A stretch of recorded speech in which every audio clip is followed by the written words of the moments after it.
ВМРО ДПМН и премиерот Христијан Мицкоски обвинува дека во случајот мазут за ТЕЦ Неготино се увезувало канцерогено гориво кој завршувало во електраната. Засега нема подетални и потврдени информации од институции колку и каков недозволен мазут бил увезен. Ваквата недореченост во моментов остава сомнеж во јавноста дека фирмата Пуцко Петрол на Асмир Јаковски, кој е еден од осомнечените, увезува ваков мазут и секојдневно го продава на институции. Од јавното обвинителство за гонење на организиран криминал и корупција вела дека Јаковски се товари само за перење на пари, додека Радко Капушевски и Ерџан Сулковски, кои се сопственици на фирмата РКМ, се товарат за поднесување на лажни документи и неиспорачување на договорените обврски, со што му нанеле штета на државниот буџет од 167,5 милиони евра.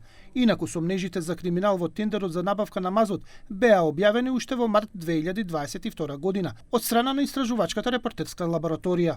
Во суштина, истражувањето почна кога видовме кои компании ги навел Капушевски кога аплицирал и се договарал во 4 очи како негови добавувач. Ги прашавме сите, стануваше збор за реномирани компании како ИНА од Хрватска, УМОВА од Австрија, кои потврдија дека никогаш не соработувале со Радко Капушевски, ниту го знаат. Тоа ни отвори нов сомнеж да видиме од кај ќе набави од кај ќе го набави мазутот, со оглед на тоа што ниедна од македонските компании големи кои работат со мазут не се пријавија.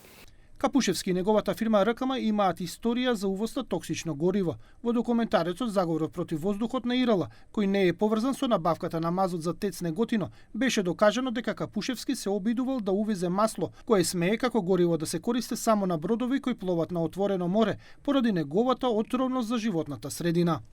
Во 2 наврати Радко Капушевски е фатен каде што увезува, според она ние што го истражувавме и што го потврдивме и со факти и со документи, 2 пати увезува, тоест еднаш е фатен од македонскиот државен пазарен инспекторат, каде што после испитувањата објавува дека станува збор за токсичен отпад, а не мазут, и затоа му беше одземена после тоа лиценцата за работа со мазут.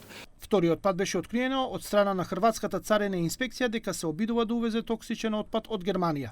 Во случајот мазут за ТЕЦ Неготино, освен Капушевски, Сулковски и Јаковски, осомничен е и поранешниот директор на ЕСМ Васко Ковачевски, кој исто така се гони од законот во случајот адитиви.